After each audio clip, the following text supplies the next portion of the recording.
নমস্কার, টিভি9 বাংলা ডিজিটালে আপনাদের স্বাগত। এখন আবহাওয়া অনুষ্ঠানে আপনাদের আবহাওয়ার পূর্বাভাস দিচ্ছি। গরম আসতে দেরি হলেও শীত কিন্তু বিদায় নিল। নিশ্চয় শীত আর ফেরার কোনো সম্ভাবনা নেই। আজ সর্বোচ্চ তাপমাত্রা প্রায় 30 ডিগ্রির কাছাকাছি, যদিও সেটা স্বাভাবিকের থেকে 1-2 ডিগ্রি কম, 28.1 ডিগ্রি সেলসিয়াস, এবং আগামী 24 ঘন্টাতেও এই 88 থাকবে বলে জানাচ্ছে আলিপুর আবহাওয়া দপ্তর। সর্বনিম্ন তাপমাত্রা আজকে 18 ছিল, সেটা 19 হবে, মানে প্রায় 20 ছুঁয়েছে, এবং আর এই তাপমাত্রা কমার কোনো সম্ভাবনা নেই বলে আলিপুর আবহাওয়া দপ্তর জানাচ্ছে। ফলে আর আপেক্ষিক আর্দ্রতা আজকে 95%। তো যেটা বোঝা যাচ্ছে পরিষ্কারভাবে যে এবারে শীত কেমন ছিল সেটা তো পর্যালোচনা করবেন না, আবহাওয়াবিদরা করবেন। তবে শীত এবার একটু আগেই বিদায় নিয়েছে। একবার শীতের স্পেলের মধ্যে একবারই অনেকটা ঠান্ডা পড়েছিল, কিন্তু ওঠানামা, পারদের ওঠানামা চলেইছে। ফলে একটানা শীত একটানা ঠান্ডা, যেটা আবহাওয়াবিদরা বলেন যে কলকাতা শহর বা দক্ষিণবঙ্গের ক্ষেত্রে, উত্তরবঙ্গের ক্ষেত্রে কিছুটা আলাদা।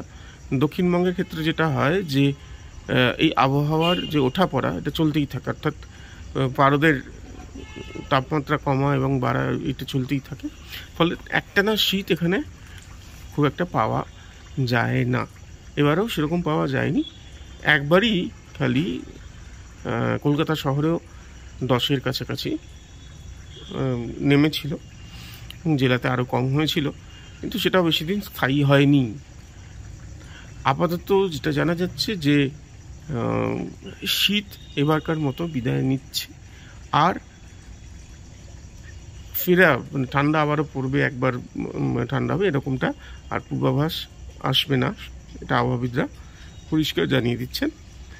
এরপরে কিন্তু আবার আস্তে আস্তে বায়ুমণ্ডলের তাপমাত্রা বৃদ্ধি পাবে, ফলে থান্ডারস্টর্ম এই অ্যাক্টিভিটিগুলো আস্তে আস্তে আবারও বাড়বে। কারণ যত আমরা গরমের দিকে প্রবেশ করব তত এই অ্যাক্টিভিটিগুলো আস্তে আস্তে বাড়তে থাকবে বলে জানা যাচ্ছে। আপাতত সকালের দিকে কিন্তু কুয়াশা কিছুটা হলেও থাকবে, এখনই কুয়াশা যাবে না, তার কারণ বাতাসে জলীয় বাষ্প রয়েছে। শীতের আমেজ বলবো না, ঠান্ডা ভাব তো পুরোপুরি যায়নি, তার ফলে কিছুটা শীতের যে বৈশিষ্ট্য সেগুলো রয়েছে। ফলে সকালের দিকে কুয়াশা থাকবে, তারপরের দিকে আকাশ পরিষ্কার এবং তাপমাত্রা ক্রমশই বাড়বে। যেরকমটা মনে হচ্ছে তাতে 30 কিছুদিনের মধ্যেই 30-এর ঘরে পৌঁছে যাবে দিনের তাপমাত্রা, এবং রাতের তাপমাত্রাও 20-তে পৌঁছে যাবে। ফলে বুঝতেই পারছেন আবারও